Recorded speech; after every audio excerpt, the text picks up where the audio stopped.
Welcome back, folks, to Let's Play the Hordes of the Underdark. And when we last left off, this guy. This guy who is forever going to prove a problem.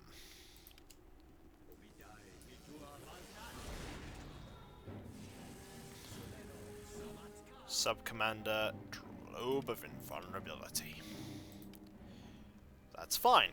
I have other spells I can use on you. Like that. And then, I could do it again.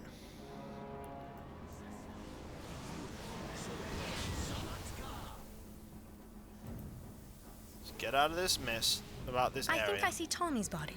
There. You aren't going to raise him, are you? Of course. I did no damage to him at all.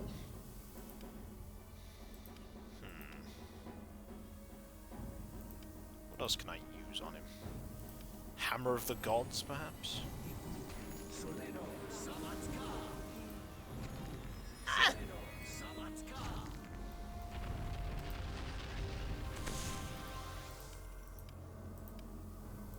Hang on, where's Deacon?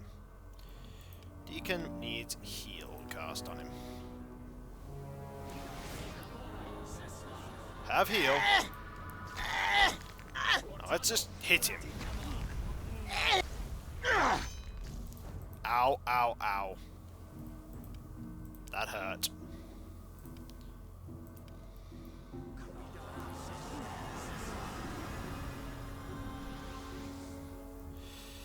He is injured.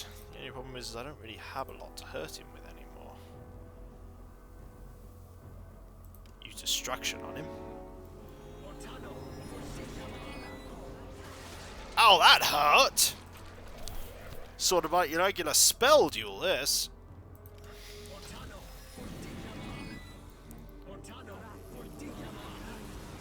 Oh my god! We're about to kill him.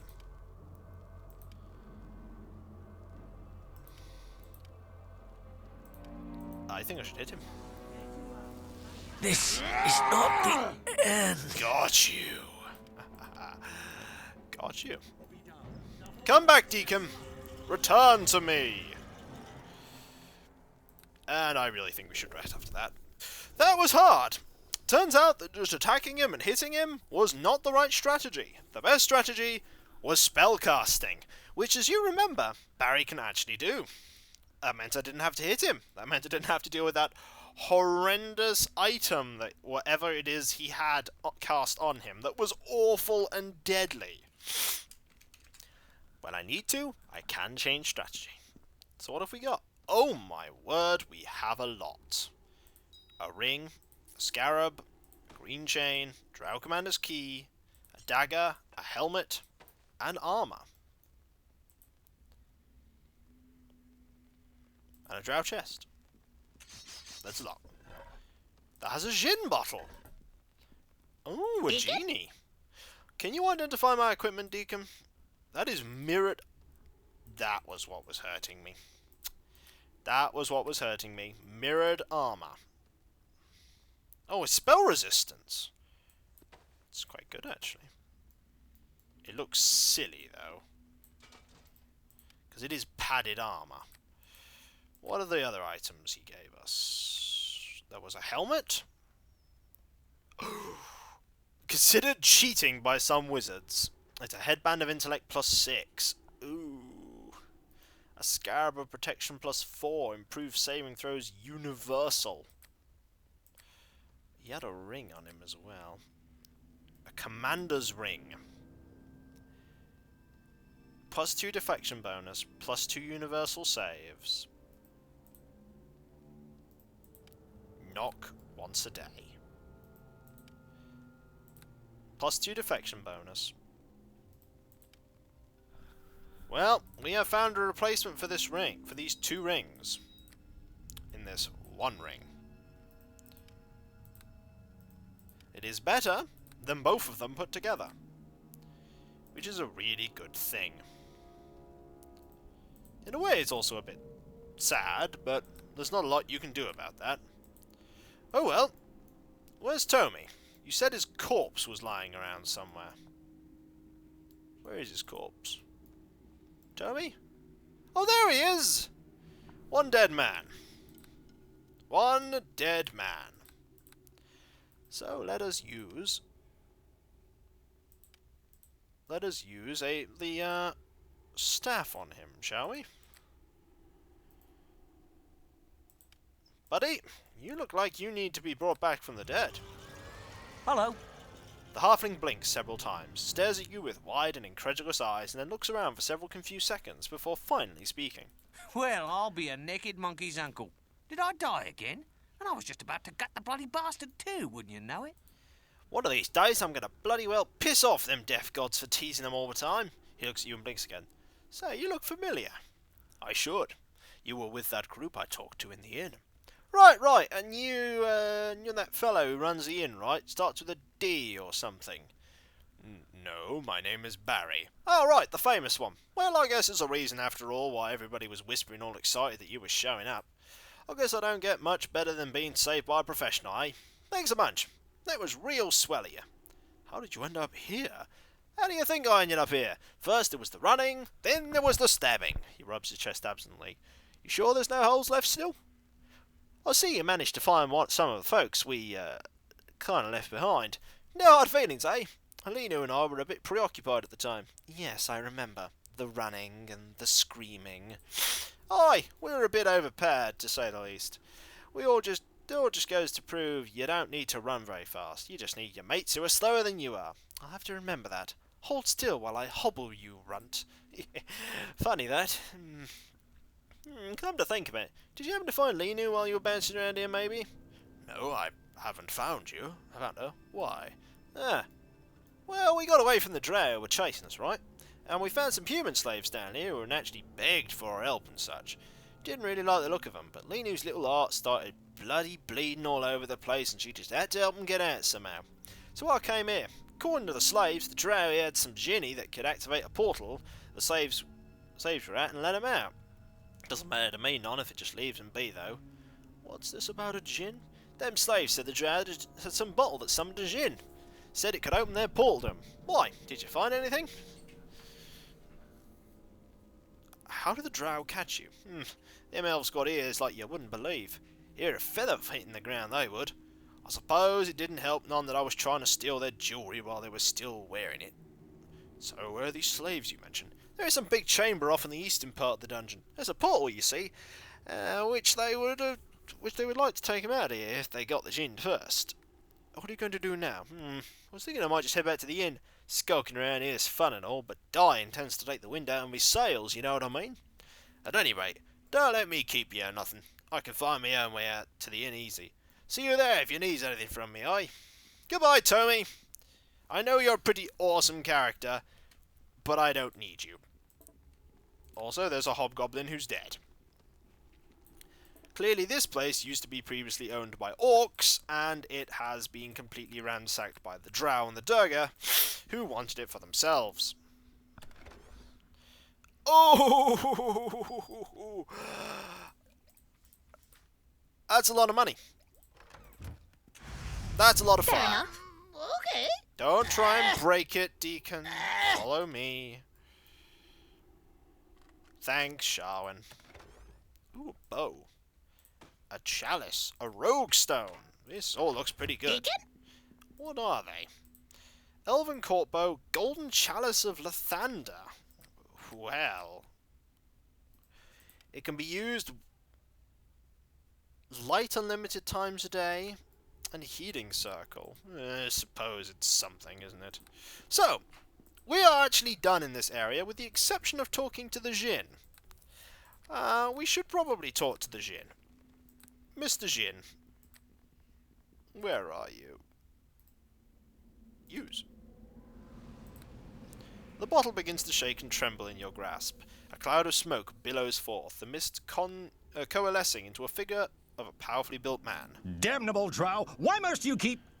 Oh, I see you aren't one of those dark elves after all. Well, this could change a few things. Hello, Volkarian Arcetus? I never liked the Drow. Too demanding, very difficult to do business with. Mortal, I am in your debt for freeing me from the clutches of those vile underground elves. Who are you? Allow me to introduce myself. I am Vulgarian Arcetus, a powerful djinn of royal blood. A djinn? Does that mean you'll grant me a wish? You mortals have some strange preconceptions about us. Every time I cross paths with one of your kind, you seem to think I'm obligated to give you a wish. Unfortunately for you, it doesn't work that way. But I am grateful for my release. I do have something I can give you as a reward. A trinket Halaster recently gave me for safekeeping. I suspect he didn't want the Drow to get it, but I'm sure he won't mind if I give it to you. This is an activation zone for a magic portal that will allow you to move between Undermountain and Waterdeep. I seem to remember Halaster saying it was in the eastern section of Undermountain. Is that it? There is something else I could do for you. An offer that could help us both. I was getting very tired of dealing with the Drow. Now that Halaster is missing, business has been a bit slow. I'm going to do you a favor, mortal. I'm going to allow you to access my shop, a store virtually overflowing with magical merchandise. Your shop? What are you talking about? I'm a merchant dealing in rare and powerful magical items. I wander the plains, collecting wondrous artifacts. Then I sell them to a very few select clients. Halaster himself was one of my best customers. That's why I agreed to let him create this summoning bottle. Whenever he needed to see my inventory, I was only a quick rub away. Of course, ever since the Drow got their ashen fingers on the bottle, I mean summoned 20 times a day. I would have never agreed to this if I knew Halaster was going to be so careless. Why didn't you just stop answering the summons? The power of the bottle compels me to respond to each summons and keeps me from taking any hostile action against the owner. But it doesn't mean I have to do business with them. The Dark Elves are beneath me. I won't do business with them. I keep a list of my customers very exclusive. Since you've liberated my bottle from the Drow, I'm going to add you to that list. I want to ask some questions. You mortals and your curiosity. Halaster was always asking me the strangest questions, though he was quite mad, of course. I suppose your own inquiries will be much less insane. What do you know about Halaster? You can only speculate, mortal. Halaster always kept his summoning bottle on his person, so I'd surmise the Drow somehow obtained the bottle directly from the wizard. But no, I doubt Halaster would willingly turn the summoning bottle over to them. The mage has the same dislike for the Dark Elves I do. I suspect the bottle was forcibly taken from him, which means Halaster must now be a prisoner of the Drow. If he's still alive. Will you tell me about Undermountain? Not much. I know Halaster created it, and I know from personal experience that he was quite proud of his creation, but the work of mortals holds little interest for me. How do you know? Do you know where the Drow come to Undermountain? The reasons behind the actions of you mortals are almost always the same. Greed, hunger for power, desire to conquer. I imagine the Drow are bent on the personal gain at the expense of everyone else. However, I don't see any specific details. Why the Drow specifically chose this time and place, and what they have done or intend to do with Halaster, is as much a mystery to you as me.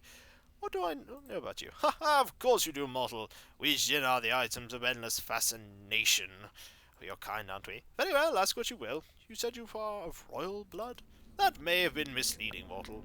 All djinn are of royal blood in some fashion, and while it is true my family's house is well respected, I'm far from the seat of power. If you were to conquer my place in the hierarchy of my my place in the hierarchy of our kind, I would be nothing more than a wealthy merchant. Why did you decide to become a merchant?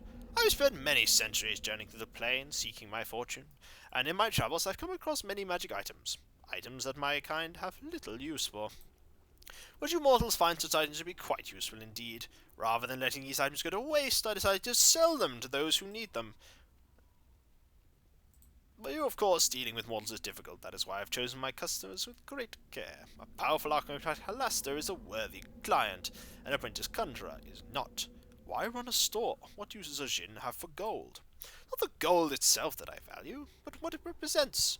Gold is precious to a mortal. To part with it is a sacrifice. My items are expensive. Purchasing them is a great sacrifice to you. By giving me the gold, the value of the sacrifice it's worth to you, it is then transferred to me. It's all very complicated, but I don't expect you to fully understand. All that should matter to you is that I have established my prices for the items, and none of my prices are negotiable.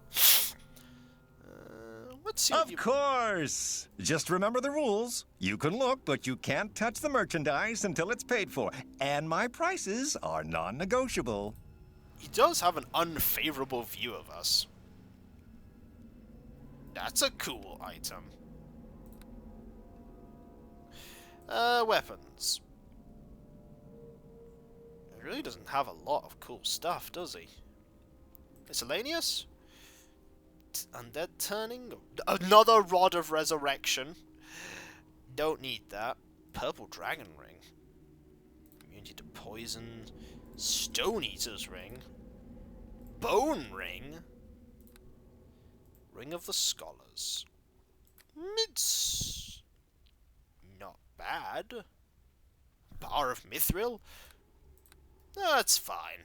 So, when we come back, folks, we shall continue. We now have a gin, which I suppose we could use to start selling things, but personally, my money is on probably going back up to the armor smith when I need to, because he'll give a better deal. So, I'll catch you later.